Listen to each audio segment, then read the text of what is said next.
శౌర్య వీర ప్రతాపాలతో మరి తెలుగు వారందరినీ తట్టి లేపిన పలనాటి యువ వీర కిశోరం పాత్రలో బాలచంద్రుడి పాత్ర మనందరికీ తెలుసు.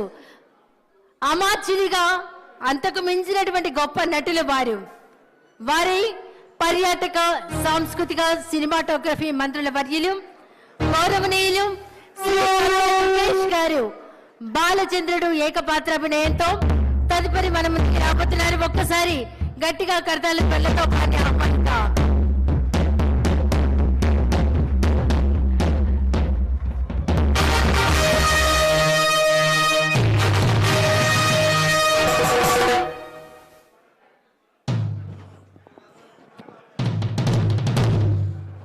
ఇది అడ్డొస్తుంది. ఇది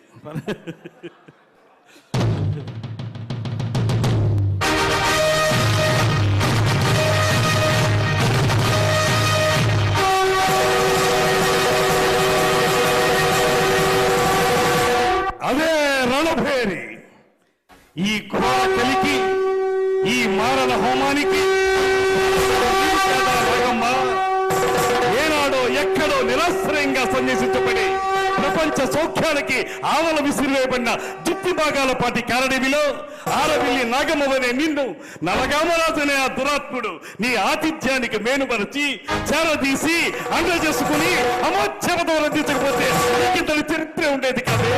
అఖండ పలనాటి సీమ ఖండ ఖండాలుగా నరుకబడి అంతఃకలహాలతో రొమ్ము గుతుకుని పోయేది కాదే, రొమ్ము గుతుకుని పోయేది కాదు.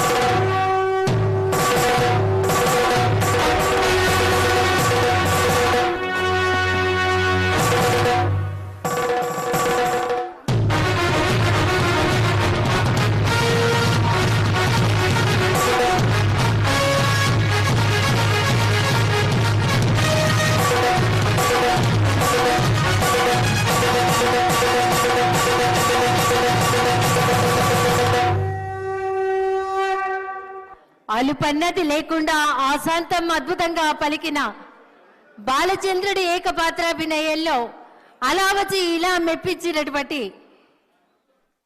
గౌరవ పర్యాటక సాంస్కృతిక సినిమాటోగ్రఫీ మంత్రివర్యులు శ్రీ కందుల దుర్గేష్ గారికి ఒక్కసారి గట్టిగా కర్తవ్య త్వరలు అందిద్దాం. తర్వాత